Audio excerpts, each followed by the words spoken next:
Olá, muito bom dia, sejam todos muito bem-vindos ao nosso programa Desenvolve Vale. Todo sábado, meio-dia e meia, nós estamos aqui na TV Tati SBT.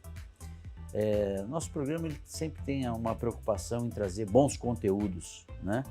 Pontos que nos elevem, pontos que nos tragam uma reflexão do século XXI, um empreendedor, como se colocar, como se comunicar. E a gente sabe que às vezes a forma de se comunicar, você pode até ter razão, mas se você não souber fazer, você pode ter um problema. Então, e não atingir o seu objetivo. Então, gente, comunicação, isso serve para tudo, hein? Para conversar com a esposa dentro de casa, com os filhos na escola, no ambiente de trabalho, com os amigos. Então, isso é muito importante. E hoje eu convido aqui, como nossa entrevistada, Fernanda Dutra, especialista em comunicação e inovação e criadora da metodologia Inovação Não Violenta. Tudo bom, Fernanda? Tudo bem. Prazer grande você estar aqui com a gente, viu? Prazer Foi muito recomendada, hein? Olha só, hein? É escritora também, a Fernanda é escritora, depois nós vamos falar, tem 2 livros dela aqui, que a gente fala depois. Fernanda, seja muito bem-vinda. O Desenvolve Vale é isso, a gente discute todos os temas que levem ao desenvolvimento. Esse é o nosso grande objetivo. E a gente percebe que às vezes a comunicação é algo que deixa muito a desejar nas organizações. Às vezes até internamente, com os funcionários, com o mercado. Né? Você fala, nossa, fui numa empresa, uma bela empresa, não sabia que era isso, não tinha visto, não conhecia. Como é que funciona essa questão da comunicação e inovação? Você está falando de comunicação nas empresas, tudo comunica, né? Tudo comunica. Então, o silêncio comunica, o comportamento, aquela atitude, tudo está comunicando. Então, eu acho que não é que falta comunicação, mas ela acontece de uma forma, às vezes, incongruente, é diferente o que eu falo do que eu faço, né? É diferente. Um exemplo aqui, você falou de comunicação e inovação, a gente fala tanto, essa empresa é inovadora, que a gente inova, que a gente tem um programa de inovação e tal, e aí quando você vê o dia a dia, né, da empresa, as pessoas não podem errar, não podem ser vulneráveis, não podem ser autênticas, às vezes você fala, você está pregando uma coisa e está comunicando outra, porque para inovar você precisa errar, você precisa se arriscar. Então eu acho que a comunicação ela aparece de uma forma muito incongruente, e ela parece muito violenta também dentro das empresas, né? Então, violenta no sentido de imposta? Eu gosto de trabalhar essa questão da violência, porque, falando um pouquinho de comunicação não violenta, a gente associa a violência à agressão, que seja verbal, emocional, física. Claro que isso é violência também, não estou aqui para falar que não é. Mas não é só isso, né? Eu acho que a violência ela também está naquilo, no passivo-agressivo, por exemplo. O que a gente mais vê em empresa? Pessoas que são passivas-agressivas. Elas te falam sorrindo, com calma, com jeitinho, mas te falam coisas que agridem, né? Ou é a indiferença, ou o silêncio, a omissão, né? Você acha que tudo isso é violência? Tem algum ramo que isso acontece mais ou não? Poder público, iniciativa privada? Olha, eu permeio em vários todos os lugares ramos, têm eu os acho problemas? que tem esse problema em todos os lugares, pequena, média, grande empresa, qualquer ramo. Eu acho que é um problema que a gente vive como sociedade mesmo. Você comentou, né, essa comunicação dentro de casa, no casamento, principalmente, Não, é tudo, casamento, filhos. Tudo depende da forma que você coloca. Tudo Eu depende. acho que se você está numa reunião, você já não gosta daquela pessoa que está do outro lado da mesa ali. Você já vai, de certa forma, na defensiva. E aí, o que a gente percebe? O mérito, ele acaba não sendo discutido. Porque eu sento numa reunião e falo tudo que aquela pessoa falar, como eu não vou muito com a cara dela, eu já vou me posicionar contra. Você já está envezado, né? Já está. Então, eu vejo que o lado pessoal... O ser humano é muito difícil, viu, gente? Eu acho... A gente escuta aí, todo mundo reclama, o funcionário reclama do chefe dele, o chefe reclama do funcionário. Hoje em dia está difícil de achar uma sinergia.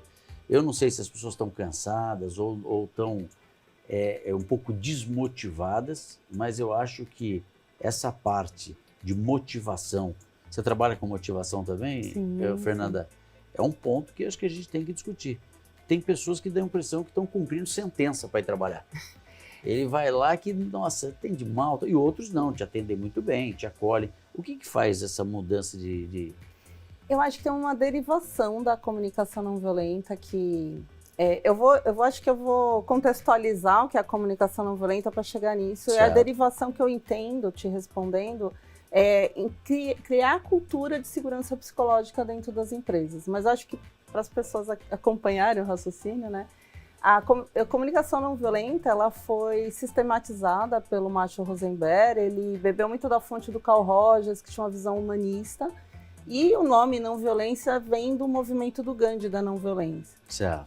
E o Gandhi pregava que a não violência está na ação também, que a passividade pode ser violenta também. Então a gente vive uma sociedade que se omite perante a dor do outro, que a empatia é muito baixa, que você vê o outro precisando de ajuda, eu posso ajudar e sou indiferente àquilo. Então o Gandhi pregava muito essa ação, né, de todos nós com empatia. De você ser mais proativo. Proativo e com empatia mais pelas pessoas, né? Pensar mais como coletivo. Tá. E quando a gente leva isso dentro das organizações, o que a gente precisa? Construir uma cultura de empatia e de segurança psicológica. O que é uma cultura de segurança psicológica? É um ambiente em que as pessoas permitam ser o que elas são, né? Então é um lugar em que as pessoas aceitem a autenticidade das pessoas, aceitem a vulnerabilidade das pessoas.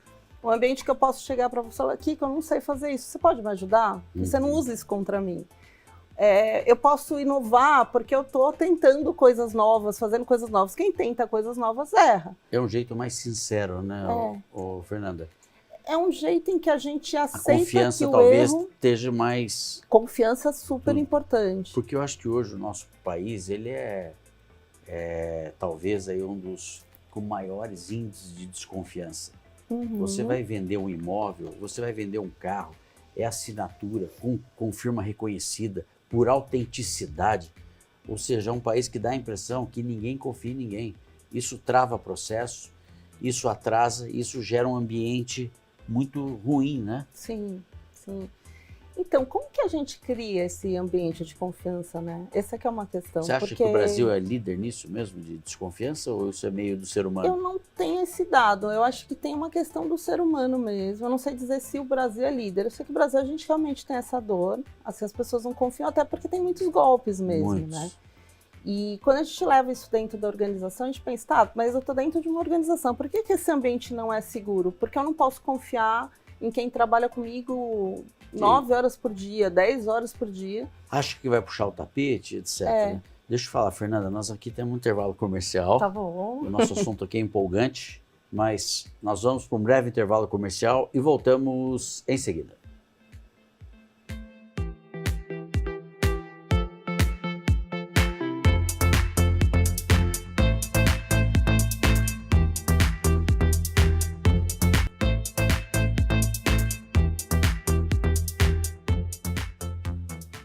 Muito bem, de volta, conversando hoje com Fernanda Dutra. Ela é especialista em comunicação não violenta e inovação. E a gente falava no primeiro bloco o problema da falta de confiança, principalmente no ambiente de trabalho, o que é muito ruim, né? Porque você burocratiza, você cria mecanismos de confirmações se aquilo é aquilo mesmo, se quem assinou podia assinar. Isso só cria dificuldades no dia a dia. Então, assim, a minha opinião é realmente que o nosso país tem muitos problemas de golpes, né? Então, você está constantemente sendo checado para ver, isso é muito ruim. E aonde que a inovação, ela entra nisso tudo, na comunicação? Eu vou aproveitar o gancho que a gente estava falando, a questão de ter um ambiente em que as pessoas se sintam seguras, permite que elas inovem mais.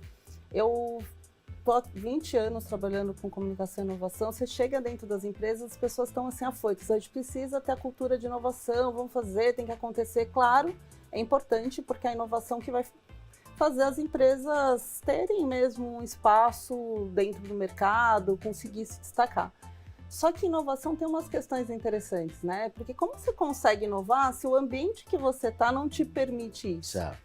Então, é um ambiente em que eu não posso confiar em ninguém. Então, como que eu consigo co-construir? Inovar é desconstruir para construir. Então, eu preciso ter um processo coletivo. Ninguém inova sozinho. Mas se ninguém confia em ninguém, é possível fazer um trabalho para que haja um ambiente de confiança? Sim, esse trabalho de segurança psicológica que eu estava comentando. Como que a gente faz isso, né? Trabalhar cultura da empresa através da liderança, através dos agentes de RH, para que a gente consiga trabalhar, por exemplo, práticas de RH como feedback, como políticas em que isso fique mais amparado pelas pessoas. Então, o que é isso? Olha, eu errei, é ruim? Não, eu estou aqui num feedback para te orientar, para a gente pensar juntos em uma solução. E não naquele peso de você errou, isso é ruim, porque o que acontece? As pessoas começam a se travar. Não, não vou fazer, não vou ser proativa, porque isso... né? Eu vou dar um exemplo. A gente fala assim, que tem hoje um conceito, que acho que o Cortella fala muito esse conceito, que chama desvio doloso. Certo. Né? O desvio doloso é assim, ninguém tem responsabilidade de nada, né? Você chega para a pessoa e fala, quem que fez isso? Não fui eu. Foi a fulana ali na área tal. Uhum. Não, foi o ciclano. Isso aí com o ciclano na área tal. Ninguém quer assumir responsabilidade. Tem um outro conceito que eu chamo de preguiça social, que é assim, né? Alguém assumiu, então não tem que fazer.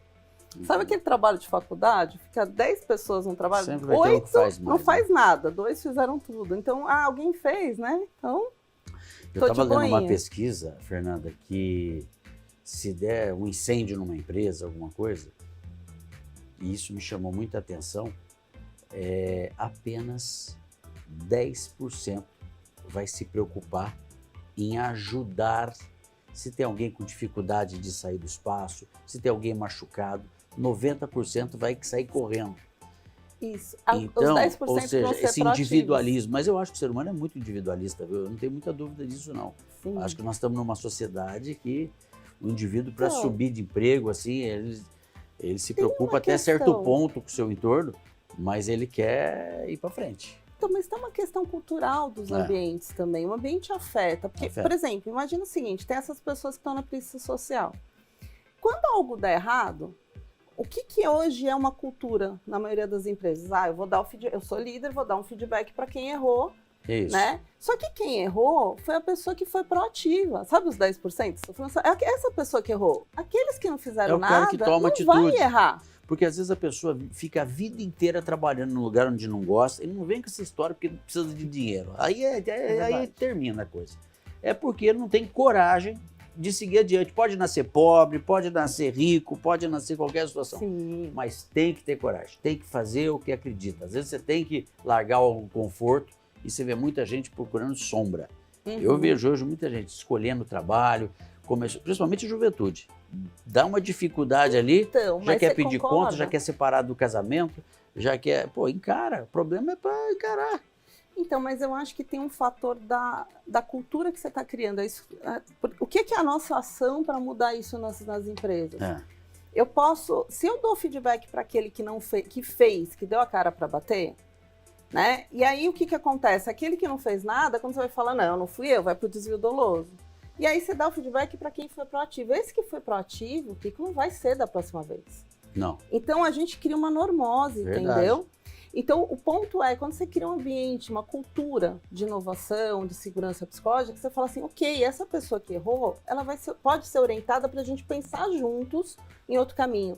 Mas eu preciso dar feedback para aquele que não fez nada. Esse que precisa de atenção.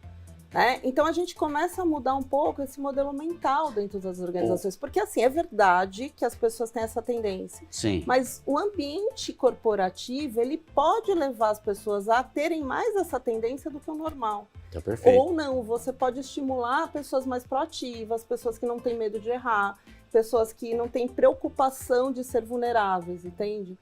E para isso a gente tem que trabalhar toda uma comunicação empática, todo um processo de cultura de comunicação, de inovação, de empatia. E o reconhecimento, né? E reconhecimento. Porque eu acho que você falou, se aquele 10% que erra, depois ele vai ser punido, não, ele tem que ser... Acho que o feedback ele é muito importante, né, O feedback Fernanda? é muito importante. O como fazer o feedback é muito importante. Né? Eu acho o como fazer, né? Sim. E eu acho que mesmo que seja uma conversa que não seja positiva, mas se for verdadeira, a impressão que eu tenho é que a pessoa pode até ficar chateada com você naquele momento, mas no futuro ela vai ver que você foi fiel, não ficou, né, tentando trazer algum cenário que não fosse realmente o da dificuldade. Todos os seres humanos passam por 4 etapas de reação no feedback, né? No primeiro momento a gente nega, tipo, Não sou eu. Isso? Não, nada a ver, não fiz isso. Você pode até não falar, mas você pensa, não fiz isso, imagina. Depois você entra numa fase de indiferença, sabe? Tipo, também, dane-se, tá falando isso, não vai mudar nada na minha vida. Aí dá raiva. Sim. Aí eu passo a ter raiva de você porque você me deu esse feedback. Caramba, não acredito que ele falou isso. E depois vem uma fase de aceitação, né? Então, a aceitação não quer dizer que foi 100% do que você falou, mas eu começo a perceber que aquilo que você me falou vai me ajudar a evoluir, que me faz entender. Então, isso já é natural. Se você está num ambiente que é hostil, que é tóxico, que é violento, que as pessoas não confiam umas nas outras, essa reação do feedback, ela fica mais lenta de chegar na aceitação. E tem gente que fica num looping eterno. O looping fica assim, entre a negação, diferença, a raiva, volta para a indiferença, volta para a negação e fica naquele looping eterno. Então, uma das coisas que você precisa, que é importante trabalhar é como que eu trabalho uma cultura em que as pessoas entendem que o feedback não é para te ferrar. É lógico. Né? Então, aí vem de novo o ciclo de confiança, o ciclo que eu posso ser vulnerável, o erro não é tão destrutivo. Ou seja, a é uma forma sociedade de verdadeira, comunicar né? é empática. Né? Porque tem uma diferença entre sinceridade e franqueza, você sabe? Não. Vamos falar no próximo bloco? Nós já estamos com 8 minutos. Eu sempre falo. A diferença entre... Diferença entre sinceridade e franqueza. Maravilha. Vamos ouvir isso no terceiro bloco. Vamos para o próximo intervalo comercial e voltamos em seguida.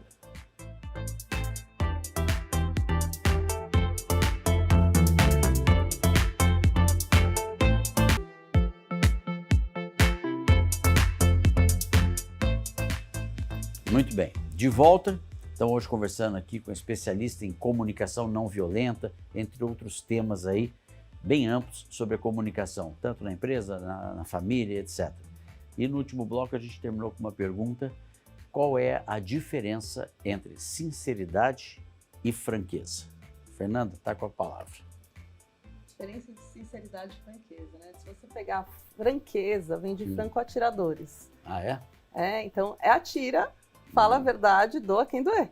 Certo. Né? E todo mundo agora está pensando naquela pessoa que é assim com você, né? Sempre tem alguém que fala, mas essa está te falando sendo sincero. Não, você está sendo franco. Franca, né? é isso. Então, franco é o franco atirador. É o franco atirador. Tomou tiro Atira. Já. Certo, sem dó. Sem dó. Sem dó. A sinceridade, eu falo a verdade, mas com empatia, com jeito, com cuidado de como você vai receber. Eu me preocupo de como aquilo vai reverberar para você. Então, eu te falo a verdade, tendo um cuidado de te compreender, de entender por que você agiu como você agiu, o que aconteceu com você, por que você pensou daquela forma. Aí eu acompanho o teu raciocínio e conduzo para um outro raciocínio que você não estava vendo, te trago outras perspectivas, mas com cuidado, te acolhendo, não te cobrando, não te culpando de nada, mas te mostrando que talvez você não tenha percebido um ponto que eu percebi, e que também a minha verdade também não é absoluta. Agora, Fernanda, não tem momentos que você tem que ser franco mesmo? Ou nunca? Porque nós temos ser humano que às vezes exagera mesmo, né? Às vezes ele não tem essa sutileza de compreender no ambiente mais dócil, né? Às vezes você tem que ser...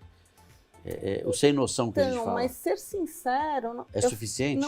Não necessariamente ser dócil. Eu posso ser firme. Firme, eu acho que tem que ser né? firme. Porque eu acho que as pessoas normalmente confundem, porque eu sou empática, eu não tenho firmeza. Não, eu posso ser muito empática e firme com você. Firme, perfeito. Né? Principalmente quando a gente fala de filhos, eu falando como mãe, eu tenho momentos que eu preciso ser muito firme. Como né? mãe? Como mãe, como líder, né? Eu sou líder, eu sou mãe. Então, assim, eu preciso ser firme. Mas eu não necessariamente ser firme é deixar de ser empática, né? Porque eu acho que tem uma autora que eu gosto muito, que chama Kim Scott, ela fala da empatia assertiva, que ela fala assim, tem um equilíbrio da empatia e dessa assertividade, que é a empatia e essa firmeza, sabe? Você não ter empatia é ruim, porque você se torna uma pessoa agressiva. A firmeza Aí sem ganha empatia... aquele rótulo, aquela pessoa é grossa, não sei o quê e tal. Porque se eu sou firme demais, sem entender as suas dificuldades, eu me torno agressiva. Acho que é sempre ter os argumentos, né? Saber falar com argumentos, né? O que você está colocando, é trazer a pessoa entender os seus motivos, né? Exato. E aí, se eu for muito empática, sem ter a firmeza, muitas vezes as pessoas realmente abusam disso, né? Você se torna a pessoa boazinha, que as pessoas, né? Tudo pode com aquela pessoa. Aí, tem um quadrante que nem empatia, nem sinceridade, nem firmeza eu tenho. Nesse quadrante, eu me torno uma pessoa que só quero ser política, sabe? Eu não vou falar porque vai criar problemas e tal. Então, o que é o ideal? Essa empatia com essa assertividade. Então, eu sou empática, eu entendo o seu lado e eu também sou firme, né? E a minha firmeza não quer dizer que eu não tenho cuidado em te falar a verdade. Fernanda, isso que você está falando eu valorizo muito. Eu acho que principalmente no ambiente de negócios, nosso público aqui tem muitos empreendedores, você tem que ser firme, sem perder a classe, como se diz, mas senão você é engolido. Se você não tiver um propósito correto, honesto e tal. E você citou mães, pais, de um modo geral, que às vezes tentam proteger o filho em excesso ali, não deixando ele conhecer as dores do mundo. Verdade. E depois o mundo mostra as dores de verdade. Então acho que esse é um alerta, a gente tem visto muitas mães. Eu tive 2 filhos, tenho 2 filhos, e eu lembro que na escola sempre tem as mães mais ali, né? Ótimo, tem uma qualidade fantástica e a gente merece todo o nosso respeito. Só não pode passar a dose. Perfeito. Concordo. Mas assim, o nosso tempo está voando ali, estou acompanhando aqui. Eu queria falar dos 2 livros aqui. Fernanda, ela veio de longe para conversar com a gente aqui. E você tem esses 2 livros, A Inovação Não Violenta e O Efeito Melão. E O Efeito Melão. Em 10 segundos, o que você fala desses 2 livros? Para que público que é? Bom, começar pela inovação não violenta. Aqui é uma metodologia que eu criei, né, com base nessa filosofia da comunicação não violenta. Então, como que a gente constrói métodos, processos dentro das empresas para criar, de fato, uma empresa que tenha uma cultura de inovação que funcione. Então, eu trabalho aqui com 4 pontos fundamentais, que é trabalhar o desenvolvimento humano, a comunicação, liderança e inovação, com processos e métodos que eu criei. E esse aqui? E esse aqui é como que a gente desenvolve a nossa flexibilidade cognitiva. Olha, o efeito melão. O efeito melão, que é a nossa flexibilidade cognitiva, a nossa capacidade mais criativa, mais inovadora, através dos jogos e da arte. E foi prefaciado pelo Mário Sérgio Cortella. Meu Maravilha. Querido Fernanda, muito obrigado pela sua participação aqui. Tudo bem. É muito importante esse ponto. E fica aí o convite em outros momentos para você vir debater esse tema tão importante aí na vida das empresas, das famílias e tudo mais. Eu agradeço, estou honrada pelo convite. É um prazer estar aqui com vocês. Maravilha. A você, telespectador, muito obrigado pela sua audiência e até o próximo programa do Desenvolve Vale.